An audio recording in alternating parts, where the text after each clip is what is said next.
Hello दोस्तों, आज हम बात करेंगे तिरुपति टेम्पल के बारे में।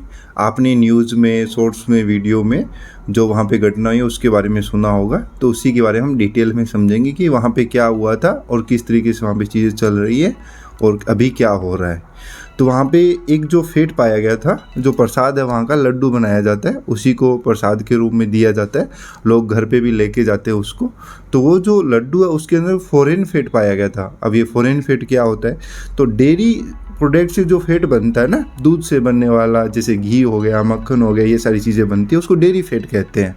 वैसे ही क्या होता है, जब आप घी में किसी जानवर की चर्बी मिला देते हो, या फिर आप वेजिटेबल ऑयल हो गया, पाम ऑयल हो गया, या फिर आपका सनफ्लावर का ऑयल हो गया, उसको मिला देते हो, तो उसको बोलते हैं फॉरेन फेट। अब जब इस लड्डू की जांच जो अभी की सरकार है, चंद्रबाबू नायडू की, आंध्र प्रदेश गवर्नमेंट के मुख्यमंत्री है, इन्होंने जब इस लड्डू की जांच करवाई गुजरात की एक लैब से, तो उसमें ये सब चीज़ें पाई गई, इस बात की पुष्टि हुई। अब जो फॉरेन फेट है उसके अंदर क्या क्या चीज़ें पाई गई, तो उसमें जो सबसे ज़्यादा नाम आ रहा है, आपने भी सुना होगा, वो है लाट। लाट जो है सूअर की चर्बी को बोलते हैं, तो उसके कुछ अवशेष उसमें मिले थे। बीफ टेलो यानी जो गाय की चर्बी होती है उसके कुछ अंश मिले थे। फिश ऑयल आप जानते ही हो किसको बोला जाता है। उसके अलावा भी कुछ और भी चीज़ें यहाँ पे उस लड्डू का जो भोग बनाया जाता है उसके जांच में ये सारी चीज़ें पाई गई है। इससे पूर्व भी इसमें मंदिर में कुछ चीज़ें आई है, जैसे आपने पिछले कुछ साल पहले सुना होगा कि आंध्र प्रदेश के पूर्व जो मुख्यमंत्री थे जगनमोहन रेड्डी, इन्होंने अपने मामा को इस मंदिर का चेयरमैन बनाया था। विरोध इसलिए हुआ था क्योंकि जो मुख्यमंत्री थे और इनके जो मामा थे वो क्रिश्चियन धर्म को फॉलो करते हैं, और एक हिंदू धर्म के मंदिर का चेयरपर्सन आप क्रिश्चियन धर्म को मानने वाले इंसान को कैसे बना सकते हो, इसलिए इसका विरोध होना स्वाभाविक भी था। और बाकी किसी भी कम्युनिटी में ऐसा नहीं होता है। हिंदू धर्म को अगर हम छोड़ते, अगर मुस्लिम कम्युनिटी है तो उसका जो चेयरमैन बनेगा वो मुस्लिम ही बनता है, क्रिश्चियन अगर है तो उसका क्रिश्चियन की कम्युनिटी का ही अध्यक्ष बनता है। लेकिन हिंदू धर्म के मंदिर में जब क्रिश्चियन को बनाया गया तो इसका काफ़ी विरोध हुआ था उस टाइम। और ये जो चेयरमैन बनाए गए थे दूसरी कम्युनिटी के, ये बाकी के धर्म पे लागू नहीं होती है चीज़। अगर आप मुस्लिम है तो आपके मुस्लिम चेयरमैन होगा, अध्यक्ष, आपकी जो भी कमेटी होती है धार्मिक। क्रिश्चियन है तो क्रिश्चियन ही आपकी कम्युनिटी के चेयरमैन, या फिर बाकी के जो मेंबर होंगे वो भी उसी समाज के, उसी धर्म को मानने वाले लोगों के रहेंगे। एक और बात आती है कि जगनमोहन रेड्डी जो नाम है वो कहीं ना कहीं हिंदू नाम आपको लग रहा होगा, लेकिन ये हिंदू नाम है, लेकिन ये क्रिश्चियन धर्म को फॉलो करते हैं, उसी में अपना फेथ रखते हैं। अब ये चीज़ भी सामने आती है कि जब भी कोई सिख या हिंदू जो कन्वर्ट हो जाता है क्रिश्चियन धर्म में, उसका जो नाम है वो सेम ही रखा जाता है। उसको डॉक्यूमेंट के रूप में उसका धर्म चेंज नहीं किया जाता है, ताकि उसका जो स्टेटस है वो जो है सेम रहे। उसको जैसे रिजर्वेशन का अगर उस स्टेटस से फ़ायदा हो रहा है, और अगर वो और गवर्नमेंट की बेनिफिट अगर ले रहा है, तो वो सेम रखा जाता है डॉक्यूमेंट में, ऑफिशियल रूप से रिजर्वेशन में उन सब चीज़ों का वो फ़ायदा उठा सके। इस मंदिर की अगर हम इम्पोर्टेंस समझे तो पिछली जो सरकार थी गवर्नमेंट जगनमोहन रेड्डी की, उसके टाइम ये आरोप लगे थे कि ये जो तिरुपति मंदिर है इसके आसपास का जो भी एरिया है जहाँ पे पॉपुलेशन हिंदुओं की है उसको कन्वर्ट किया जा रहा है। गवर्नमेंट इसमें सपोर्ट कर रही है क्रिश्चियन में बदलने के लिए, और यहाँ पे किसी तरह की कार्रवाई नहीं हो रही है। एक दूसरा आरोप, आपने स्टालिन का बयान जो था वो काफ़ी मीडिया में आया था, न्यूज़ में आया था, जिसमें उसने कहा था कि सनातन धर्म को हम जड़ से नष्ट कर देंगे और ये कोई धर्म भी नहीं है, इस तरीके से उन्होंने बताया था। तो उस टाइम जो उनकी सीटें थी वो 151 सीटें इलेक्शन में उन्होंने जीती थी 2019 के टाइम पे। और 2024 की अगर हम बात करें तो इन्हीं सब आरोपों के कारण उनकी जो सीट थी वो मात्र 11 रह गई।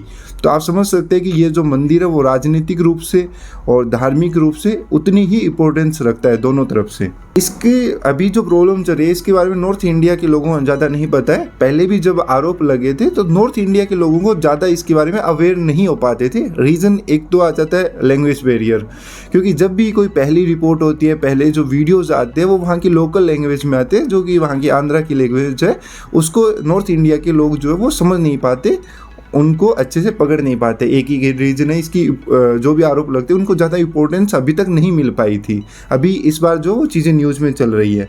दूसरी अगर हम बात करें, ये जो मंदिर है विष्णु भगवान का मंदिर है, इसको अलग अलग नाम से जाना जाता है, क्योंकि विष्णु भगवान के जो नाम है वो कई सारे नाम है, और एरिया और स्थान के अकॉर्डिंग ये जो नाम है वो चेंज हो जाता है।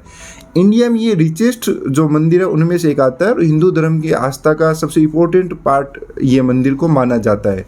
और जब भी ये जगमोहन सरकार बनी थी 2019 में, तब भी एक विवाद हुआ था टिकट को लेके, आपको थोड़ा बहुत अगर याद होगा, तब भी ये न्यूज़ में आया था। क्या था कि ये मंदिर तक जाने के लिए जो भी लोकल बसेस वहाँ पे चलती है, आंध्रा गवर्नमेंट की जो बसेस चलती है, उसकी जो टिकट थी उसके बैक साइड में यरूशलेम जाने के लिए 20% डिस्काउंट बताया गया था। अब यरूशलेम क्या है? यरूशलेम जो है वो क्रिश्चियन धर्म का एक स्थान है, धार्मिक प्लेस है जहाँ पे लोग जाते हैं क्रिश्चियन धर्म के। तो इसको जो है वो हिंदुओं के कन्वर्जन को प्रमोट करने वाला बताया गया था। इसमें भी काफ़ी बहस हुई थी, गवर्नमेंट की काफ़ी कंप्लेन यहाँ पे हुई थी, लोग काफ़ी नाराज़ हुए थे इस चीज़ से। लेकिन गवर्नमेंट कहीं ना कहीं क्रिश्चियनिटी को प्रमोट कर रही थी, हिंदुओं के कन्वर्जन पे गवर्नमेंट का फोकस था, प्रॉपर हाथ था। ये जो टिकट वाली चीज़ हुई थी इससे पता चलता है। और ये जो टिकट थी वो गवर्नमेंट बस का टिकट था, ऐसा नहीं है कि किसी प्राइवेट बस की टिकट थी, किसी कंपनी ने, मार्केटिंग एजेंसी ने ऐसा किया था। ये प्रॉपर्ली गवर्नमेंट के द्वारा किया गया था, गवर्नमेंट ने ये टिकट छपाई थी। ये चीज़ 2019 में हुई थी। और ये बात अभी और उस टाइम इसीलिए फैल रही थी कि आरोप लग रहे थे तब भी क्रिश्चियन धर्म में हिंदुओं को चेंज किया जा रहा है, कन्वर्ट किया जा रहा है, यही एक मुख्य रीज़न था यहाँ पे। अभी दूसरी बात करें तो हिंदू धर्म में जो है मांस हो गया, इन सब चीज़ों से दूर रहना सिखाया जाता है। लेकिन अगर आप उनके प्रसाद में उन्हीं के देवी और देवताओं के चरणों में मीट है, मांस है, उन्हीं का सेवन अगर आप उनके भक्तों को करवा रहे हैं, तो ये उनकी आस्था के खिलाफ हो रहा है, कहीं ना कहीं उनके धर्म का जो है आप अपमान कर रहे हो। इसी वजह से ये जो बात है वो काफ़ी फैल रही है। यहाँ पे स्टेट और सेंट्रल गवर्नमेंट दोनों की तरफ से बयान आए हैं, इसके ऊपर जांच होगी, आगे क्या होगा उसके बारे में हम बात करेंगे। जैसे ही कोई अपडेट आएगा हम आपको बताएंगे। हमारा जो कॉन्स्टिट्यूशन है वो आर्टिकल 26 में ये बताता है कि कोई भी रिलीजन्स अपनी धार्मिक स्वतंत्रता का अधिकार रखता है, वो अपने धार्मिक संस्था को खुद मैनेज कर सकता है। गवर्नमेंट इसके बीच में बहुत ज़्यादा इंटरफेरेंस जो है वो नहीं कर सकती है।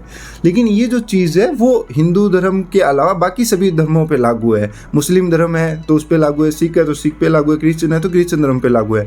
लेकिन हिंदू धर्म के जो भी मंदिर है वो ट्रस्ट के अंदर आते हैं और उस ट्रस्ट को प्रॉपर्ली गवर्नमेंट के द्वारा कंट्रोल किया जाता है।